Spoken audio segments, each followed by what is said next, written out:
Hey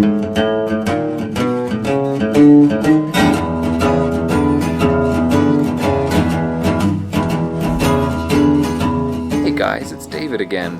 It's been so long since you've heard from me concerning Arthur. Had a lot of other things going on. The first one would be school, the second one would be Carol, right here, this 245. She's a beaut. I just sold my Subaru, and I'm driving my V70 again, back there. And it's time to get working on Arthur again. I mean, this guy's dusty. He's been sitting in the garage for almost 6 months, just waiting for me to show him some loving again. Well, today we're going to get back into it. We're going to re-grease the wheel bearings and drain and fill the differential and replace all the oil seals on the front and rear wheel bearings. And hopefully our bearings are still in good shape, the races are good, and we don't have to replace any of those because that could be a little bit of a task for the first time. I haven't done wheel bearings on an old car in a long time, since I was in school actually, to learn it, so that'll be fun. Alright, first thing I gotta do, clean the garage out, because it's just become a big mess. It's more of like a storage place when you find yourself going in and out several times in the week. You just deposit things more, and eventually it just fills up and it starts to look like this, and it's kind of embarrassing. So let's clean it up. So as he sits now, Arthur needs the following things. I've got new pins for the hood emblems because the old ones are rusted and broken. The heater started leaking on me, and that really bothered me. A lot of the wiring I've got to clean up still. You know, it was enough to get it on the road, up and down the trailer to Portland and on the drive back.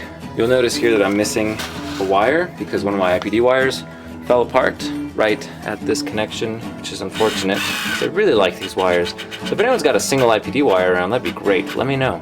I'll buy it from you. I gotta change the fluid in the steering gear.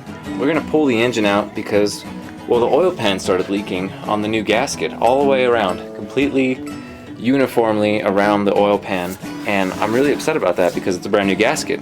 Alright, the rear main seal, one of the bolts stripped out there and it starts leaking anyways. So we're gonna replace that. That's probably another $40 for a new neoprene seal with the housing and all that. So pull out our transmission pretty soon and get that 4-speed out and put in the overdrive M41. And in here, everything's kind of this exact same as I left it. So still needs an interior. Still needs a headliner.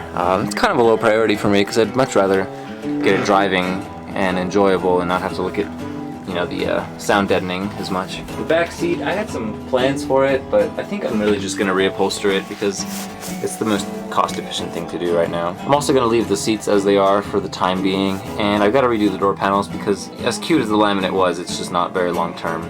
Well, this came at a good time. You see all that brake fluid on the back of the wheel there? That's from our wheel cylinder. Now, when I first put Arthur back together, I had the old wheel cylinders refinished, which means I just put in new rubber boots on them, called it a day, which is what a lot of people do, and that's just kind of what's offered out there. So it's good to have brand new ones, which I do from IPD, somewhere in a box. You guys see that spider web right there? That is most definitely a black widow web. We have a lot of black widows in New Mexico, so I kind of used to seeing those, unfortunately. Hopefully they're all gone, but right there is the what's left of the daddy black widow. Poor chap. Oh look, here's another one. There's no shortage of them around here, let's just say. Alright, first things first, we are going to start by removing the cotter pin on that nut and then removing the nut itself. It's a 32mm, and it's always a good idea to start with some penetrant oil like WD-40 or PB Blaster and whatever else they have out there. 32. Washer. This is the tool we're going to use to remove the rear drums. It's called a front wheel drive hub puller, but it works. Alright, so this attaches to the lugs, and we're going to attach the lug nuts to it. You also want to make sure that your parking brake is off. Ours is on right now, so I'm going to take that off, and then we're going to basically tighten this until it pops it out.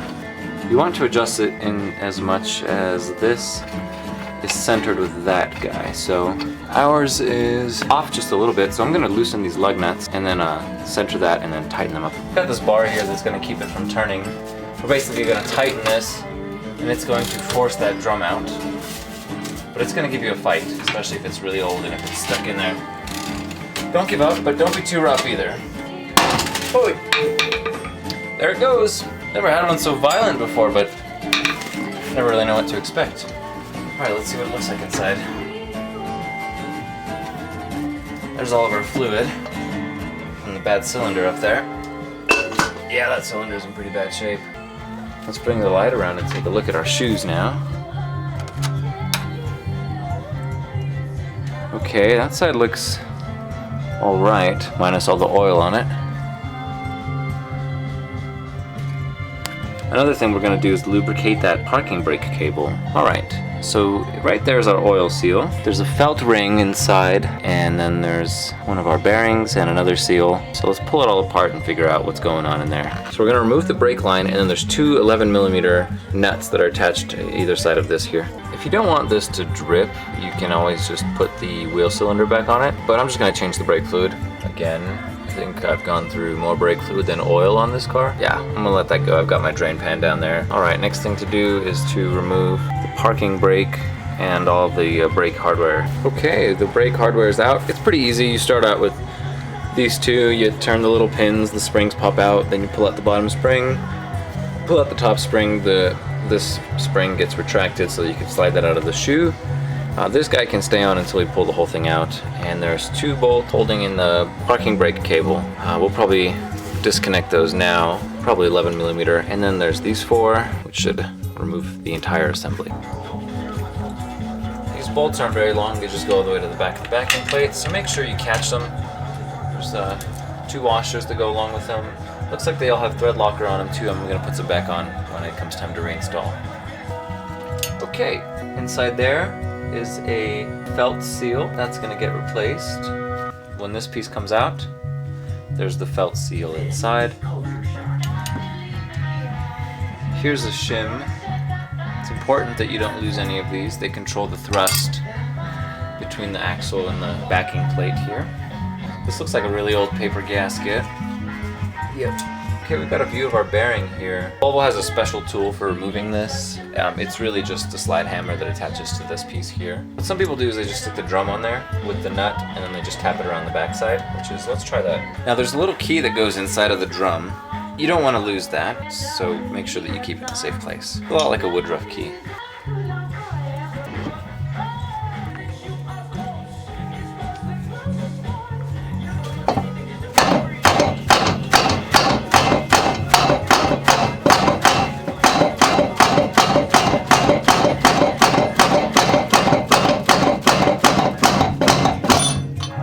Okay, let's take a look.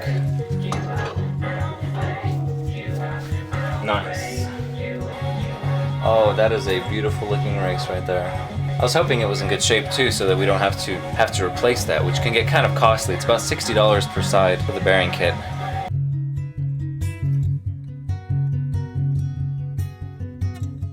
Timken brand, probably been replaced at some point.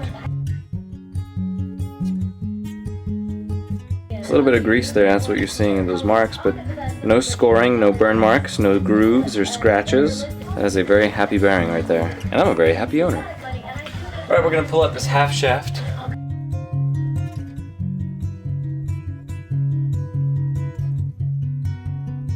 The old grease in there is starting to dry and clump up like this. It still lubricates, but poorly, so I'm glad we caught this. Let's take a look inside, maybe we can get some light in there. There's our differential. You can see the other half shaft from here. A trick that some people use is if one side is stuck and they've already pulled out the other side, they can tap it out from this. Kind of tricky to do. There's a better view of the grease, how it's all sort of clumped up and dried itself out. So we're going to get ourselves some quality lithium grease in there. But first we need to pull out the oil seal. And here's our original Volvo seal. It looks great. I kind of don't want to replace it, but I'm going to go through with it since I've got new seals on the way. We're going to use the solvent to clean out the bearings and then repack them once we get our lithium grease in. So for tonight it's just going to be disassembly on both sides. And here's our passenger side, also in really good shape.